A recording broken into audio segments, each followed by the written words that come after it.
ಯಾವುದೇ food colour ಇಲ್ಲದೆ, ಯಾವುದೇ ಟೇಸ್ಟ್ ಎನ್ಹ್ಯಾನ್ಸ್ ಆಗೋ ಪೌಡ್ರ್ ಇಲ್ಲದೆ, ಹೋಟ್ಲಲ್ಲಿ ಮಾಡೋ ರುಚಿಗಿಂತ ಇನ್ನೂ ರುಚಿ ರುಚಿಯಾಗಿರೋ ಇಡ್ಲಿ ವಡೆ ದೋಸೆಗೆ ಬೇಕಾಗೋ ಅಂಥ ಈರುಳ್ಳಿ ಸಾಂಬಾರು ಮಾಡೋ ರೆಸಿಪಿ ನಿಮ್ಮ ಮುಂದೆ ತಂದಿದ್ದೀನಿ. ನಮಸ್ಕಾರ ವೀಕ್ಷಕರಿಗೆ, ಶರ್ಮಾಸ್ ಕಿಚನ್ಗೆ ಸ್ವಾಗತ ಸುಸ್ವಾಗತ. ಬೇಕಾಗುವ ಸಾಮಗ್ರಿಗಳು: 350 ml ನೀರಿಡಿಯೋ ಲೋಟದಲ್ಲಿ ಅರ್ಧ ಲೋಟ ತೊಗರಿಬೇಳೆ, ಮೀಡಿಯಂ ಸೈಜ್ ಈರುಳ್ಳಿ 5, ನಾಟಿ tomato medium size 3, medium size ಆಲೂಗಡ್ಡೆ 2, ಬ್ಯಾಡಗಿ ಮೆಣಸಿನ್ಕಾಯಿ 6, ಕಡಲೆಬೇಳೆ 3 ಸ್ಪೂನು, ಬಹುಪಯೋಗಿ ಮೆಣಸಿನ ಪುಡಿ 4.5-4.75 ಸ್ಪೂನ್ ಬೇಕಾಗುತ್ತೆ. ಈಗ 4 ಸ್ಪೂನ್ ಹಾಕ್ತಾ ಇದ್ದೀನಿ, ಕೊನೆಯಲ್ಲಿ ನೋಡ್ಕೊಂಡು ಹಾಕ್ತೀನಿ. ಹಸಿ ಕೊಬ್ಬರಿ, ಹುಣಸೆ ಹಣ್ಣು 1 ಇಂಚ್ ಇರೋದು 2 ತುಂಡು, ಕೊತ್ತಂಬರಿ ಸೊಪ್ಪು ಸ್ವಲ್ಪ ಸಿಹಿಗೆ ಬೆಲ್ಲ, ರುಚಿಗೆ ತಕ್ಕಷ್ಟು ಉಪ್ಪು, ಒಗ್ಗರಣೆಗೆ ಸ್ವಲ್ಪ ಎಣ್ಣೆ, ಸ್ವಲ್ಪ ಇಂಗು, ಸ್ವಲ್ಪ ಸಾಸಿವೆ, ಸ್ವಲ್ಪ ಕರಿಬೇವು. ತೊಗರಿಬೇಳೆ ಎಲ್ಲ ಆರಿಸಿ ಕ್ಲೀನ್ ಮಾಡಿ ಕುಕ್ಕರ್ನಲ್ಲಿ ಹಾಕಿ ನೀರು ಹಾಕಿ ಒಂದು ಸಾರಿ ಚೆನ್ನಾಗಿ ತೊಳ್ಕೊಳ್ಳಿ. ತೊಳ್ಕೊಂಡ್ಮೇಲೆ ಸ್ವಲ್ಪ ನೀರು ಜಾಸ್ತಿನೇ ಇರಬೇಕು. ನಾನು ಸುಮಾರು 1.5 ಲೀಟ್ರ್ನಷ್ಟು ನೀರು ಹಾಕಿದ್ದೀನಿ. ಸ್ವಲ್ಪ ಎಣ್ಣೆ ಅರಿಶಿನ ಹಾಕಿ ಆಲೂಗಡ್ಡೆನ ಮೀಡಿಯಮ್ ಆಗಿ ಸಣ್ಣದಾಗಿ ಹೆಚ್ಚಾಕಿ, ಜಾಸ್ತಿ ದಪ್ಪಕ್ಕೆ ಬೇಡ. ಕುಕ್ಕರ್ ಮುಚ್ಚಿ 3 ವಿಷಲ್ ಕೂಗಿಸಿ. ಈರುಳ್ಳಿ ಎಲ್ಲ ಕ್ಲೀನ್ ಮಾಡಿ ಮೀಡಿಯಮ್ ಆಗಿ ಸಣ್ಣದಾಗಿ ಹೆಚ್ಚಿಟ್ಕೊಳ್ಳಿ. ಟೊಮೆಟೊ ತೊಳೆದು ಕ್ಲೀನ್ ಮಾಡಿ ಸಣ್ಣದಾಗಿ ಹೆಚ್ಚಿಟ್ಕೊಳ್ಳಿ. ಕುಕ್ಕರು 3 ವಿಷಲ್ ಕೂಗಿ ಆರಿದೆ, ತೆಗೀರಿ. ನೋಡಿ, ಬೇಳೆ ಈ ಥರ ಬೆಂದಿರುತ್ತೆ, ಆದರೆ ನುಣ್ಣಗಾಗಿರಲ್ಲ. ಬೇಳೆ ಆಲೂಗಡ್ಡೆ ಹಾಗೇ ಇದೆ.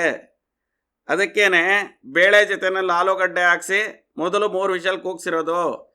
ಈಗ ಹಚ್ಚಿಟ್ಕೊಂಡಿರೋ ಟೊಮೆಟೊ ಈರುಳ್ಳಿ 2 ಹಾಕಿ, ಎರಡನ್ನು ಹಾಕಿ 2 ವಿಷಲ್ ಕುಕ್ಕರ್ ಕೂಗಿಸಿ. ಈಗ ಕಡಲೆಬೇಳೆ ಬ್ಯಾಡಗಿ ಮೆಣಸಿನ್ಕಾಯಿ ಹುರ್ಕೊಳ್ಳೋಣ. ಬಾಣಲೆ ಸ್ಟವ್ ಮೇಲಿಟ್ಟು ಸ್ಟವ್ ಅಂಟಿಸಿ, ಕಡಲೆಬೇಳೆ ಹಾಕಿ. ಕಡಲೆಬೇಳೆ ಬಿಸಿ ಆದಮೇಲೆ ಲೋ ಫ್ಲೇಮ್ ಮಾಡಿ ಕೈ ಆಡಿಸ್ತಾ ಇರಿ. ಮೆಣಸಿನ್ಕಾಯಿನ ಹಾಗೆ ಹಾಕಿದ್ರೆ ಬಿಸಿ ತಾಕಲ್ಲ, ಮುರಿದು ಚಿಕ್ಕ ಪೀಸ್ ಮಾಡಿ ಹಾಕಿ ಹುರಿತಾ ಇರಿ. ನೋಡಿ, ಕೆಂಪಗಾಗ್ತಾ ಇದೆ. ಈಗೆಲ್ಲ ಕೆಂಪಗಾಗಿದೆ.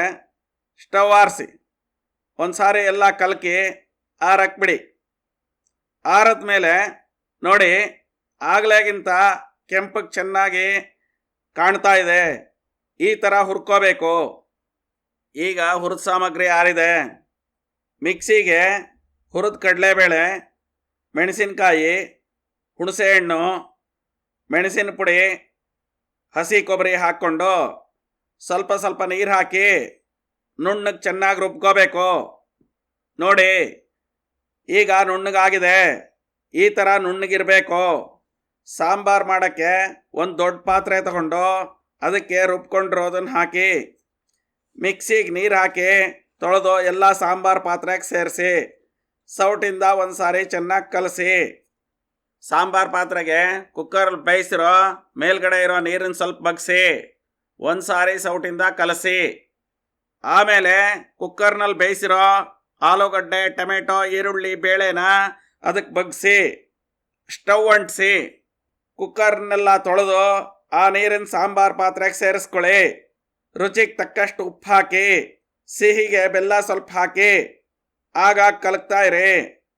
ಈರುಳ್ಳಿಲಿರೋ ಸಿಹಿ ಸಾಕಾಗುತ್ತೆ ಅಂದರೆ ನೀವು ಬೆಲ್ಲನ ಸ್ಕಿಪ್ ಮಾಡ್ಬೋದು.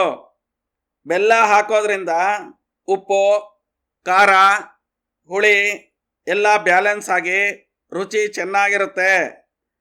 ನಾವು ಸ್ವಲ್ಪ ಖಾರದ ಮೇಲಿನ ಸಿಹಿ ತಿಂತೀವಿ, ಅದಕ್ಕೆ ಬೆಲ್ಲ ಹಾಕಿದ್ದೀನಿ. ಕುದ್ರೆ ನೀರು ಕಡಿಮೆ ಆಗುತ್ತೆ ಅಂತ ನಾನು 200 ml ನೀರು ಸೇರಿಸ್ತಾ ಇದ್ದೀನಿ.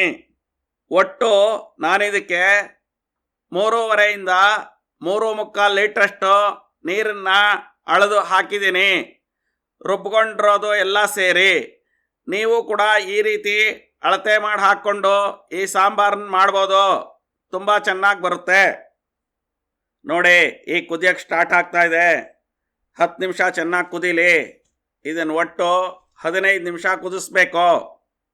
ಈಗ ಕುದಿಯೋಕ್ಕೆ ಸ್ಟಾರ್ಟ್ ಆಗಿ 10 ನಿಮಿಷ ಆಗಿದೆ.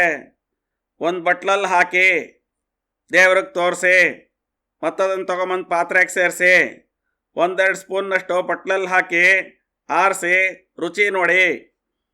ಉಪ್ಪು ಖಾರ ಹುಳಿ ಸಿಹಿ ಸರಿ ಮಾಡಿ. ಇನ್ನು 5-6 ನಿಮಿಷ ಕುದಿಬೇಕು. ಸ್ವಲ್ಪ ಲೋ ಫ್ಲೇಮ್ ಮಾಡಿ ಕುದಿಯಕ್ಕೆ ಬಿಡಿ. ಈಗ ಇನ್ನೊಂದು ಸ್ಟವ್ ಅಂಟಿಸಿ ಒಗ್ಗರಣೆ ಮಾಡ್ಕೊಳ್ಳೋಣ.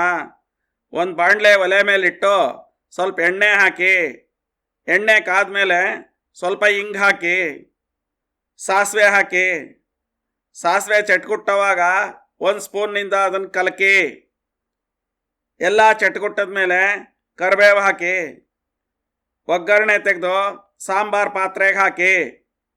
ಇನ್ನು 5 ನಿಮಿಷ ಕುದಿಸಿ ಹಚ್ಚಿರೋ ಕೊತ್ತಂಬರಿ ಸೊಪ್ಪನ್ನು ಹಾಕಿ ಒಂದು ಸಾರಿ ಕಲಸಿ. ಈಗ ಸಾಂಬಾರು ರೆಡಿಯಾಗಿದೆ. ಸ್ಟವ್ ಆಫ್ ಮಾಡಿ. ಈಗ ಬಿಸಿ ಬಿಸಿ ಸಾಂಬಾರು ರೆಡಿಯಾಗಿದೆ. ಉದ್ನೋಡೆಗೆ, ಇಡ್ಲಿಗೆ, ದೋಸೆಗೆ ತಿನ್ನಕ್ಕೆ ತುಂಬ ರುಚಿಯಾಗಿರುತ್ತೆ. ನೀವು ಈ ರೆಸಿಪಿ ಟ್ರೈ ಮಾಡಿ. ಈ ವಿಡಿಯೋ ಇಷ್ಟ ಆದರೆ ಲೈಕ್ ಮಾಡಿ, ಶೇರ್ ಮಾಡಿ, ಕಾಮೆಂಟ್ ಮಾಡಿ. ಈ ಥರ ಇನ್ನಷ್ಟು ವಿಡಿಯೋಗಳಿಗಾಗಿ ನಮ್ಮ ಚಾನಲ್ ಸಬ್ಸ್ಕ್ರೈಬ್ ಮಾಡಿ. ನೋಟಿಫಿಕೇಷನ್ಗಾಗಿ ಬೆಲ್ ಬಟನ್ ಒತ್ತಿ. ವಿಡಿಯೋ ನೋಡಿದ್ದಕ್ಕಾಗಿ ತುಂಬ ಹೃದಯದ ಧನ್ಯವಾದಗಳು.